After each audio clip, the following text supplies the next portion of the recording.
하나님의 말씀 사도행전 1장 5절 같이 읽습니다. 시작. 요한은 물로 세례를 베풀었으나 너희는 몇 날이 못되어 성령으로 세례를 받으리라 하셨느니라. 아멘. 예수님께서 부활하셔서 승천하실 때까지 40일 동안 이 땅에 계시면서 제자들에게 또 하나님을 믿는 주의 백성들에게 보이셨습니다. 부활하신 주님의 몸을 보였고, 그리고 또 하나님 나라의 일들을 말씀하셨다고 우리가 오늘 읽은 1장 5절 그 앞에 1장 3절에 기록되어 있습니다.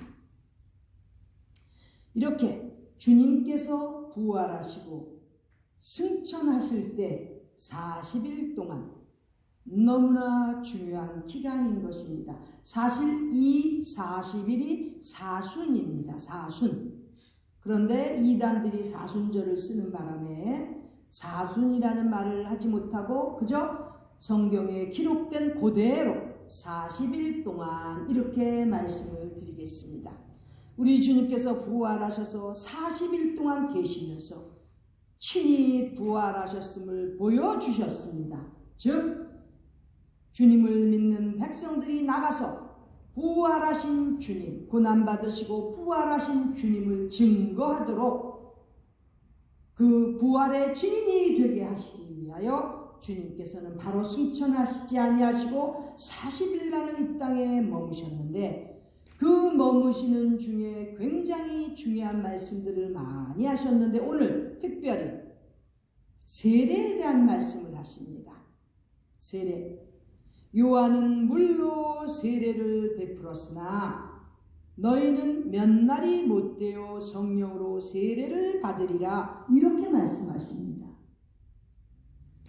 40일 동안 주님께서 계시면서 얼마나 많은 일을 하셨는데 이 사순의 기간 고 지나고서 몇 날이 못 돼서, 즉 우리가 잘 아는 대로 사도행전 2장 1절에 오순절이지요. 열흘이 지나면 오순이니까 오순절. 그 오순절의 역사하심을, 그것을 말씀하시기 위하여 오늘 지금 이렇게 예수님께서 사도들에게 주님께서 아끼시고 훈련시키시는 귀한 종들에게 이렇게 강조하시는 것입니다. 하나님의 말씀을 성경적으로 잘 순종하면 이렇게 40일 동안의 역사 얼마나 많이 은혜가 되는지 모릅니다. 바뀝니다. 인생이 바뀌고 신앙생활이 바뀌게 되어 있습니다. 이 40일 사순이 얼마나 중요한데, 안타까운 것은 이단들이 예수님 부활하시기 전에 종려주일부터 부활주일까지 일주일 동안 고난주간을 지내는 그러한 우리같이 개신교인들이 되면 되는데, 이단들은 그 부활주일부터 또 40일 전을 따져가지고 애쉬 웬스데이라고 그래가지고 재수요일 이따오식으로 해가면서 그때부터 40일을 갖다가 인간들이 만든 규례에 따라서 그렇게 사순절을 하지 않습니까? 마르틴 루터도 사순절은 성경적이 아니라고 폐기시켰습니다. 근데 개신교가 왜 사순절을 따라합니까? 존 칼빈은 심지어는 사순절은 미신 숭배라고 했습니다. 미신이 뭡니까? 귀신이라는 거예요. 사순절 때 행사하는 것들 보세요. 다 귀신의 영향을 받아서.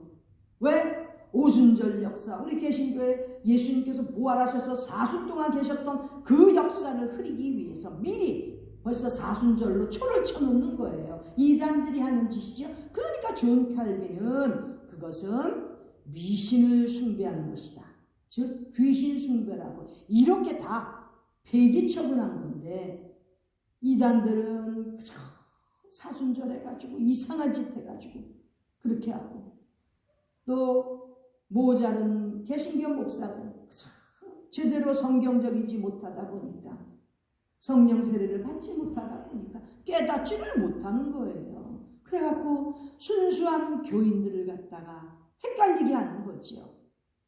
사실 우리 기독교 개신교의 사수는 바로 예수님께서 부활하셔서 승천하실 때까지 하늘로 올리우실 그때까지가 사순인 것입니다. 성경에 기록되어 있지 않습니까? 40일 동안 우리 주님께서 친히 저희에게 보이시고 하나님 나라의 일을 말씀하셨다고 이렇게 기록되어 있지 않습니까? 하여간 이렇게 이단들이 설치는 세상에 살고 있기 때문에 우리는 더욱더 성령의 세례를 받아야 되는 것입니다. 이렇게 하나님께서 이렇게 우리 주님을 부활시켜 주시고 또 바로 하늘로 올리우시지 아니하시고 40일 동안 사랑하시던 그 제자들 사도들 주님의 그 무리들에게 나타나셨는데 오늘 키포인트는 성령 세례를 받으라는 거죠. 요한은 물로 세례를 베풀었으나 주님께서 하시는 말씀이십니다. 요한은 물로 세례를 베풀었지요. 물 세례로 구원받는 건 아니에요. 물 세례는 예수님을 영접한 사람들이 저는 이제 과거의 생활을 청산하고 주님을 따르는 주님의 백성으로 살겠습니다. 돌아왔다는, 방향을 돌렸다는 하나의 사인으로 물세례를 받는 거예요. 요한의 물세례는 이렇게 주님 앞으로 돌아왔습니다. 제 양심이 이제는 하나님만을 바라보며 살겠습니다 라는 그러한 징표로서 물세례를 받는 거죠. 물세례 자체는 구원이 아닙니다. 이렇게 주님 앞에 돌아온 사람들은 물세례로서 저는 이제 하나님의 백성, 우리 하나님의 패밀리가 되었습니다 나타내는 게 공포하는 거지요. 그런데 예수님께서 그 물세례에서 더 나아가 이제 내가 이렇게 부활하고 너희들에게 명령하는데 너희는 이제 몇 날이 못 되어서, 즉 오순의 그 오순절 역사 속에서 너희는 성령을 세례로 받는다는 거죠. 성령으로 세례받지 아니하면 주의를 할 수가 없습니다. 성령으로 세례를 받지 아니하면 하나님 말씀 속에서 깨달을 수가 없어요. 부활의 증인 되는 게 쉽습니까? 목사들도 부활을 못 믿는 사람들 있습니다. 책들 한번 보세요. 특히 미국에 잘 나가는 목사들, 주님 부활한 거 그거 갖고 자꾸 기자들이 질문하니까 그거 그렇게 중요하지 않다고 요따오식을 한단 말이죠.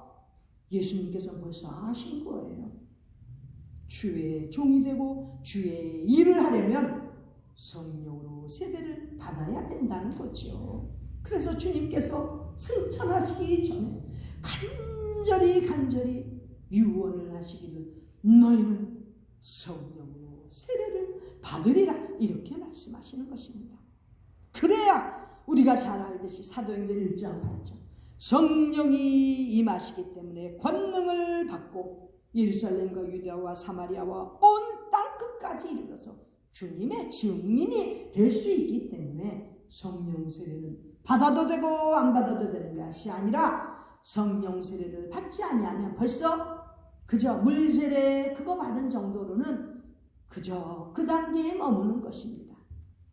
그러나 주님께서 이렇게 부활하셔서 간절하게도 이렇게 강조하시는 성령으로 세례를 받으라고 하시는 말씀, 이 시대적인 요구인 것입니다.